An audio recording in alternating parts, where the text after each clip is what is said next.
Welcome back to another episode of the Funeral Babe podcast. I'm Melissa. I'm Christina. Welcome back.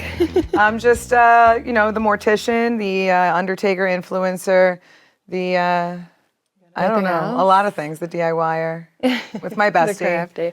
And I'm here to help. I have questions. I have comments. Today I have something I want to talk about. I'm so blessed to be here, but we have not filmed in quite a while, which is fine. It's but so much has here. happened, and I have such a good episode for today that I want to talk about. And I don't know, you're my biggest fan. If you even watched my latest one of my later TikToks about, you probably did. You're literally every time you're like, wait, what? You quote me, and you're like, so my favorite TikToker once said, and then you say it. I'm like, I said that. That was me.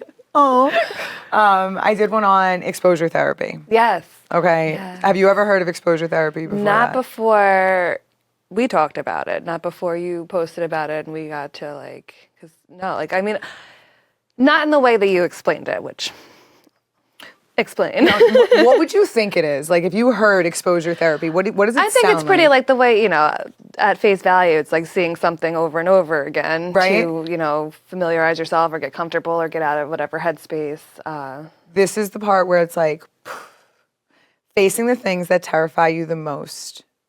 The more you face them, the less it will own you, which kind of sounds like a crazy concept. In a lot of ways, people are like, you're telling me I need to go and confront my fears essentially continuously to overcome them. Yeah, just so simple. Which I feel like these are also things that we could think about from when you're kids, things that you were afraid of when we were kids. Me and dogs. Yeah, you had a terrifying fear of dogs. And then I remember all of a sudden you had a big dog. You're like, this is my dog. He's 7 feet tall. But exposure therapy. Exposure therapy. But as a kid, I saw a dog, heard a dog, and I would jump on my dad's shoulder faster than if it came out, terrified. But eventually, you go to people's houses and it was the dog has to be kept in, then eventually the dog would get out. And you just had to keep confronting those fears. And then eventually it was I overcame it. Yeah, so it's something that happens overnight. My own dogs, it's not you have to sit and glue your eyes open and watch the whole 10-hour long videos of dogs and it takes time. It takes time because your fears are super intricate when you really think about your own fears on anything. I'm trying to think of fears I have. I have a really bad fear of heights.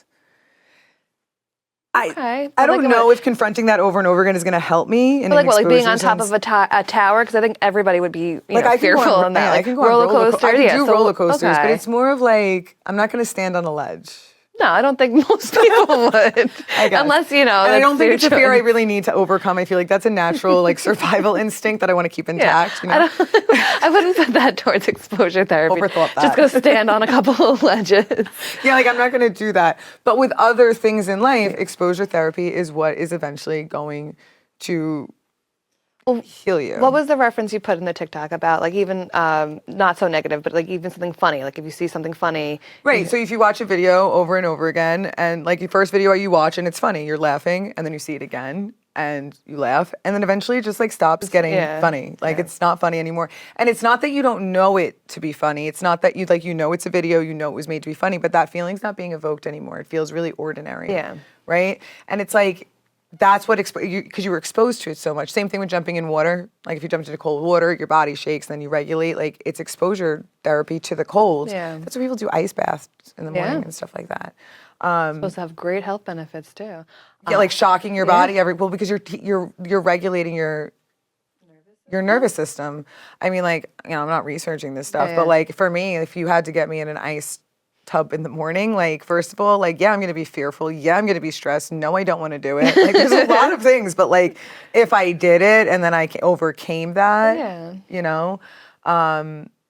with funeral directing though, I was saying in that video too, is I go out and I meet somebody new, and once they hear I'm a mortician, I get hit with a million questions all the time. Do you ever see dead bodies? No, I work at the only funeral home that doesn't have dead bodies. Just practice. Yeah, I don't know. Stuff like that, or how do you deal with the children? Or aren't you depressed all the time? Are you crying all the time? Or are you just so not a human being and a robot that you have no feelings? So you're desensitized, you're numb, you don't feel anything. Yeah. And I do get so defensive when it comes to that. And it's not because I understand what desensitization is, but We ain't in grammar school. You're good. yeah, it's fine. But like as funeral directors, I feel like if we were desensitized, we're out. Like you can't be in this field. Like you're not going to last. Like you have to have feelings. So I don't think it's a form of desensitized, right? So Pick like a different word. yeah, I can't say a lot of words, right? So let's just kidding. skip You're it. killing it, no. We can't say the word ask. Oh, I said that good. You said it great. I usually say ask. That's Yeah, okay. it's fine. See, overthinking. But Always overthinking. And then with all that, it's like, I didn't come out of my mom's womb fearless. I have fears. I'm petrified of spiders, obviously standing on ledges. Duh. I have a lot of fears. I'm sure we all have fears. But, dead bodies or seeing something that's traumatic or being around grief all the time, it's exposure therapy. I've been exposed to it over and over and over again. So where I can walk into a room and see, literally, I've seen 78 decedents back in COVID in one room, in one trailer. I've seen it. So when you see something like that, for me, I mean, that was obviously shocking. Very shocking. That was my own post-traumatic stress.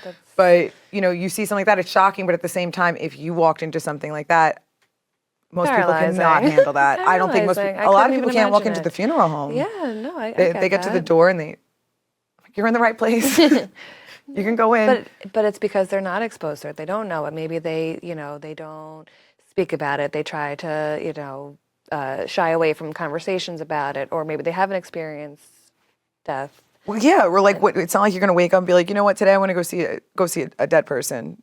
What are you going to do? But do you think that that's what we should do for how do you, what's your? It's not that I think, it's just, I think, yes, that's a really valid point. Like, no, I don't think you should be getting online and stuff like that. And you have to see all these things. That's where the funeral home comes in. That's where, we make your loved one and we restore them. And that's our part in the job. So that you don't have to see those things. That's kind of how the funeral profession became.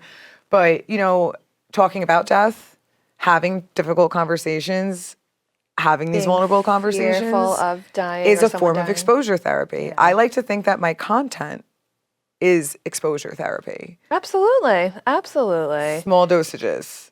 Also, sometimes I feel like there's people that don't want to follow me or they freak out when they see some of my content, not realizing that 5 videos later, it could be the nicest or either the funniest or lighthearted you're putting thing. out forest fire. Something like that. No, you are. And that's what I love too about your TikTok is that you do show so many of sides to you. You do have the raw, the vulnerable, the funny, the serious, the passionate. Because isn't that not life? Yeah, of course. We could all put on our fronts all we want and say that we're, these badass mama jamas all the time, but we all have our different sides and our stress sides and our vulnerable sides and our sad sides. But I think it's nice with exposure therapy that you are educating people, you're sharing stories, you're and it's in dosages. Exactly, and then you're also putting into, hey, by the way, I am a normal person.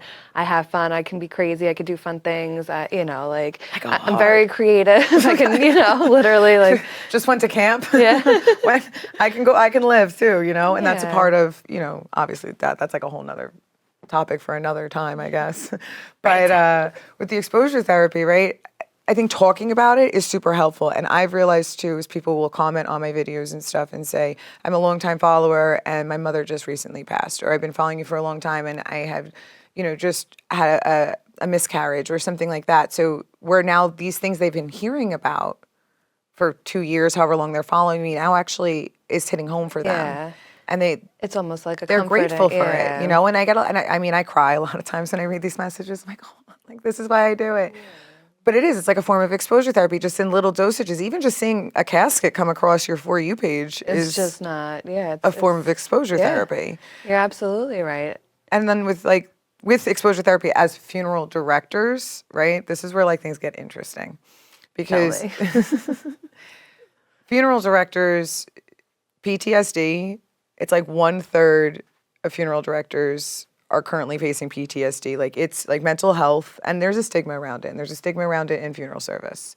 Can we get into that too? Is that that's Can we get into we'll see. Yeah. Okay. We'll touch on it. It is a whole topic. Yeah. But mental health in funeral service is obviously a big deal, and I think it's something that all of us genuinely struggle with. It's how could you not? You know, you're not used to seeing these things. It's like if you're not suffering in some form, then you're not like a human being. Like yeah, we like talked you about have to earlier. suffer. Like, how yeah. do you not do these things and not see it? And it's even like people say like, well, you get desensitized, and they don't realize that some desensitized things take a really long time. And that back to that, like during COVID, like it was 50% of funeral directors were going through PTSD or mental health crisis at the time. And this is not things people are studying. You know, we're such a small group. Yeah. And there is a stigma around it even as funeral directors, you know. Within the community. Yeah, it's just like... It's your job, it's your job, and like, you know, everyone goes through their own things at their own times. But even like with school and stuff, like you don't see, you know, it's not like every day I'm handling children's funerals. You know, God bless those who do, but it's just not as common as somebody who's 90 or 80 years old who dies at home peacefully and naturally. Yeah. These are young people. And it's just not as common. So like, yeah, the first couple times it hits in ways that like, it's indescribable. And by 4 and 5, you just start to see like, in the nicest way, it is what it is. And it makes you practice what I call radical acceptance. You practice radical acceptance, which is essentially saying, it is what it is. And I say that in the nice way, or like my mom would say, que sera, sera. Whatever will be, will be. And basically it's saying that you know that to be true. You know it cannot be changed. It doesn't mean you like it. It doesn't mean you agree with it. But you're going to accept it for what it is. Some things are literally unchangeable. And you start to realize with exposure therapy that these things are ordinary. And the world doesn't see it. Because the world doesn't talk about it, you know? And that's why we're here. But it is, even for me to like talk about it, you know, I have children, I don't want to talk about that. And it's crazy to think. And like, even like, you know, my friends who are pregnant, my friends who just had babies, you know, I have nieces and nephews, and it's like, yes, and children die every day. And people die every day. And there's tragedy every single day. And it is ordinary.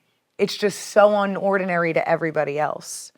So sometimes, you know, like in funeral directing, it's like you get this little piece of like intel, I guess, in kind of like, you really start to see life for what it is. You really start to look at people. Like you just said, you have children. It's my niece. You know, like you look at safety different. Like the world just kind of changes. Well, talking about like fears, like my irrational fears on the daily. Like I'm carrying laundry. I'm like, oh, if I fall down the stairs and I hit my head, who's going to make them breakfast? Oh my gosh! Like things so simple. I get out of the shower. I'm like, if I slip right now, why isn't there a rug here? What did I do? Why didn't I take it out of the dryer? You literally said to me one time we were talking, and you were like, I said something about like you being afraid, and you were like, you don't think I'm not stressed every day when my kid gets on a bus with somebody else driving, and there's people on there. I'm like, oh my gosh, like you must be stressed all day. It doesn't end. I have a newborn who just started sleeping through the night. Do you think I'm sleeping through the night, or do you think I'm checking the monitor 45 times to make sure she's breathing? I don't know if that, like, I totally respect it. I don't have kids.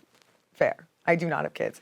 I respect it. But like, that's debilitating too. Yeah. That like, and it is real. Everything you're saying is real. But like, could you, like, oh my gosh. Could you imagine? I love a lot of people, but I'm just like, man, you're all adults. I'm not responsible for you. Please make good decisions. You're on your own. Please make good decisions. If you don't, have your family call me. That was a joke. Sort of. Slightly. Wait, sidebar. Remember we were out one night? We're thinking the same thing. The same story. We went out that night and that guy totally just passed out. And like, I just remember everyone was calling 911 and I was like, should I slip him a card? He went to the bartender, do you want me to leave you my card just in case? Call me if things don't work out. They knew, like I knew them though. So I know, yeah, background it was, yeah. And everything was okay, but. Funny stuff. Bring me back. We were talking about you living with the kids, having the debilitating fear all the time. And it's like that exposure, I don't know if you could, like your exposure therapy is you have to deal with that fear. It is what it is, yeah, I have to live. Eventually that fear has to dissipate at some time.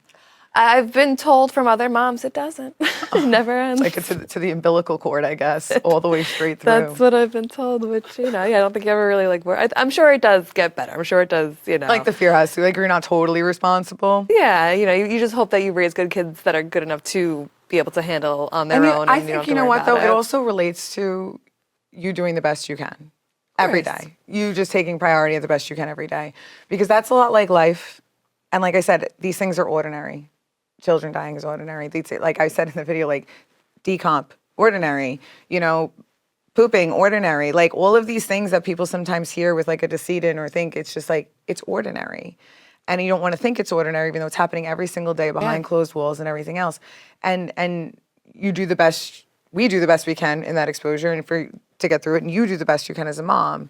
So when you're doing the best you can, that is you overcoming your fear. You're teaching your body that you can survive your kid getting on a bus. Right. Yes. You know, like you're teaching yourself like you can survive hard things. Well, that's it. Like I know going to the bus stop in the afternoon that she's gonna be there. You know, like I'm not like fearful. Like, oh my God, is she gonna show? Like I know she's gonna be there when I get there. You know, like and you start to like release a little bit and have that moment of like radical acceptance at some point too. Why are you laughing at me? No, because you're right, but it's not as extreme. It's not. Like with me, like with practicing radical acceptance, I feel like carries over really nicely with the whole idea, which I always say that death is our biggest teacher into life. I think because, which we'll have to have like a whole talk episode on it, but like our lives vary so differently. And it's like, I live my life literally by death. They're so interconnected. So even with knowing that like I could be here now and get called and say like, listen, gotta stop, hey man, can we pick this up later? Like knowing that, but still coming here and giving my best and breaking that fear, like that's something. But like it's also accepting that anything can change at any time. I have to embrace this moment. Why am I gonna put it off till Friday? Why do you want to do that? And that's relates back into, relationships with people and that exposure to knowing that anyone can die and having those having those conversations reminds me, like, because obviously you're not going to walk to a funeral every day. No. To expose yourself.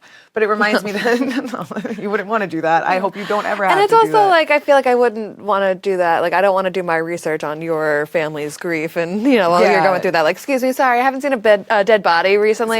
Can I just... Yeah, like you could go on YouTube, I'm sure, but like that's not also necessary because like when are you going to have to really deal with that? But it's other things that you can relate back to your regular, like any regular day life of your own fears and overcoming it's not even just your seeing fears. a dead body, it's just death in general. And we talked about this. I was terrified of dying. Yeah. Being exposed to decedents over and over again, knowing that everyone dies and like literally knowing that it doesn't matter if I talk about it with you, if I talk about it with somebody, if we talk about... If you don't talk about it. If we talk about our dead relatives or not, however it goes, it's like, it's still going to happen. Yeah. But like, I like to kind of like get comfortable with the idea, like I'm not really a surprise person. Like, give me as much planning as I can. Like I'm not gonna pretend like it's not gonna happen. And I think that was also probably a motivator of some sort of me getting into funeral directing. But even that exposure to things can take time. And that's what I want to get back to. Some things take time. So like not being able to, it's not like you're not being able to. That was a terrible way to think of that. Not doing children's funerals over and over again per se. That takes time, so you experience it, and then as time goes on, it starts to happen more and more. And it's not that you're desensitized. It's not like trust me, I cry a lot. And it's not like I'm desensitized, but you start to realize that there is, it's a part of life. And you start to also see the patterns of what happens with families after child loss, and you see the grief, and people are not alone in that. And the thing is, too, is that person doesn't experience, God forbid, child loss over and over again. That's not something people want to experience over and over again. You don't gain any type of exposure to it, but exposure can just be talking about it. It can be acknowledging your feelings on it. And the more you acknowledge your feelings on it, I mean, we literally talk about George, we talk about your dad, and we laugh. Absolutely, yeah. And that's a part of radically accepting the fact that it is what it is. It is what it is, yeah. Like that's the inevitable, but like also looking forward. We have our own grief and things like that, but it's definitely a hard topic, which is why I'm glad that you're bringing it up, because it's even like hard for me to talk about that kind of stuff. But I think, like you said, just talking about it, being exposed to that, just kind of have some sort of a comfort. And like you're saying, it's life. It's ordinary. Yeah, and it doesn't have to just be in death care either. It can be in all parts of your life. Like when you think about your fears and confronting your fears, and it's about, if it's public speaking, the best way, instead of getting that anxiety and fear feeling, to confront that is to do it over and over again. Yeah, like being in front of a camera when you don't like being in front of cameras and speaking. See, and this is exposure therapy. It gets a little easier every time, right? Yeah, it really does. It's I a little know. It easier, really and does, but you have to practice. It's with me and my content too. I go back and I'm looking at stuff and I'm like, wow, Well, I people won't- followed me then. I won't watch these. I only listen because I'm like, oh, you did that. Oh, why? It's just like completely tearing myself And you don't want to up. build on anxieties Yeah. and fears, because anxiety and fears will control you and expectations. That's my theory on it. Even when like my fears with death, with even anticipatory grief. I think we were talking about this. Somebody had made a comment and you asked me about they were really afraid that their dad would die, and how do you overcome that? Yeah, we were talking about exposure therapy, and that was the comment on it. Like, how do you prepare for somebody who's so fearful of their parents? And like, I'm not no therapist or anything like that. I just work with death a lot. I think about these things a lot. I spend a lot of time in my head. But I think that a part of that exposure theory is anticipatory grief, where you have to experience grief before the real grief sets in. So it's okay to mourn people that are still alive. It's okay to mourn people's future deaths. It's okay to think about it. The more you think about it, I'm not going to say it's going to be easier. Nothing will prepare you for that. Yeah. But it can help with your fears. Think about, why are you so afraid? So it's more about not asking like why, like being so fearful, but it's like what's the underlying cause? Like, why are you afraid of Why them are you dying? afraid? Are You you know, afraid like- of being on your own? Are you afraid, like things of... Yeah, like I think there's people in my life that I'm literally terrified to. I don't want them. Like see, I get so like I can't even think about it. And a part of it for me is that it's more of my expectations than anything. What I would expect them to be there for and be present for in my life. Of course. So really, that's a big part of that fear. Like I want them to be there, but at the same time, It's not up to you. it's not up to me, yeah. and whatever will be, will be. And that's Que that radical sera, acceptance of, sera. yeah, that's a song. I want to get that tattooed on me someday. But You anyway, and the cliches. exposure therapy, I think, and I just want to add, because I'm going to wrap this up, but I just want to add too, it's considered one of the top therapies for people with PTSD. To expose them. To it, which is crazy. Like, I keep thinking in my head, like, the things that gave me PTSD, the career that gave me the PTSD is going to work is what's healing me. Yeah. And it's also like, I think that what happens as a funeral director is like, I'm going to use just like a different example. Let's say families of suicide, right? So unfortunately, I've done a lot of them. It's never easy. It always brings new It's such a emotions for shock. me. Yeah, Well- it's always new emotions. It's always, obviously, that's such an unnatural thing. So it's always different ages. It's always different reasons. And it's just, Yeah. it gets to be a lot. But that type of exposure, like, I'm not going to say that I don't struggle with it, but I can relate so much to these families. Not that I've experienced it, right? But I've seen it with other families. So what Yeah. I can give back. And in that sense, it's also, in a sense, healing. And it's, people being in that human connection and that learning how to accept that this is what happens. Yeah. But it's crazy to think that that would be the same therapy. I don't know. Like, I was just like, that wow, would just be. expose what's causing the problems. I should be, but I think, in dosages. yeah, it's supposed yeah, to and be it's controlled not- dosages. It's not like that. But it is worth something that, like, I try to apply in my own everyday life with other things and pushing back past fears. Do something that you don't really want to do every day is what you're Yeah, saying? like you being here, like Yeah. things that, like, like Yeah. pushing past your fears. Well, not that I don't want to be here. I do enjoy being here. It's just, for me, in the setting that we're in. I'm used to phone calls on the phone, in the car, stuff like that. It's all good. It's all good. But No, I'm going to wrap that up on that, and you should go Google it and research it or something. it's definitely worth and also looking follow me into. on TikTok. And like and Subscribe share. and all this to YouTube, and then follow me on TikTok too, because that's your dose of exposure therapy It's so to worth death. it, and I'm not when just you're saying it. exposed to death, and it makes you think about your own mortality, you start living a little better. You start living a little differently, and that is exactly what our next episode is going to be about. So, yeah, I picked it up myself. But all right. All right. We'll catch you next time. Like, comment, subscribe, share it, and thank you for being here. Mwah.